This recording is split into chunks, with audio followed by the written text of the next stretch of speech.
Okay, let's dive right in. Today, we're looking at this really interesting, well, you could call it a manifesto, and it's all about finding the perfect paradise for introverts, a place apparently built on privacy, potatoes, and a ton of personal space. I mean, seriously, have you ever wished you could just be left alone?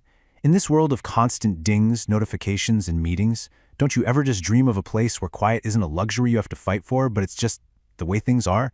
Well, the source material we're breaking down today says that perfect place is, wait for it, Idaho.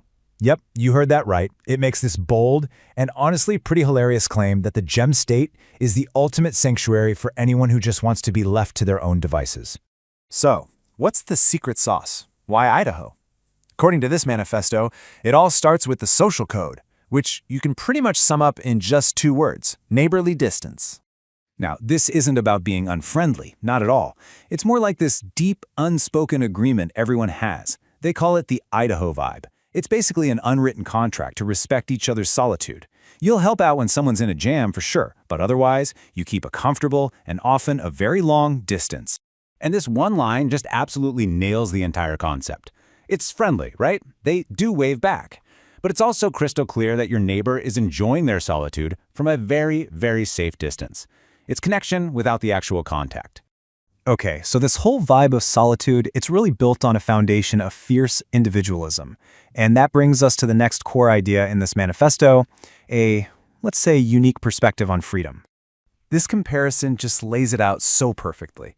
The philosophy seems to be that formal rules, the kind written in law books, well, that's something for other people, somewhere else. Here, governance is less about written laws and more about a kind of rugged, common-sense honor system.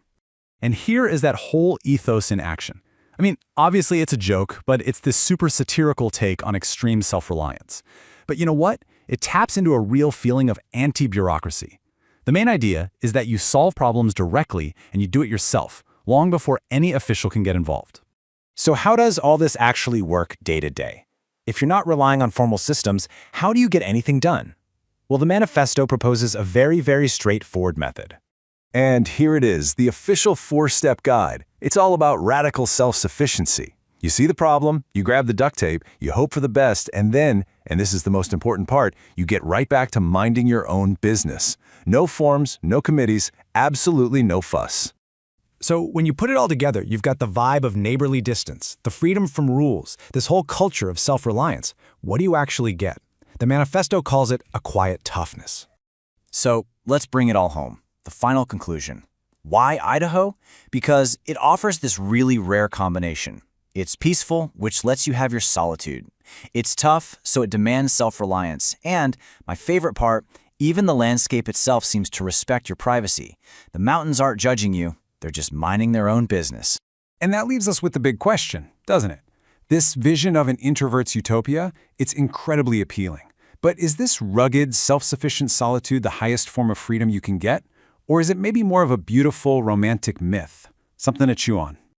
And that's our look at the Idaho Manifesto. Hey, if you enjoyed this breakdown, be sure to hit that like and subscribe button for more explainers like this one. Thanks for watching.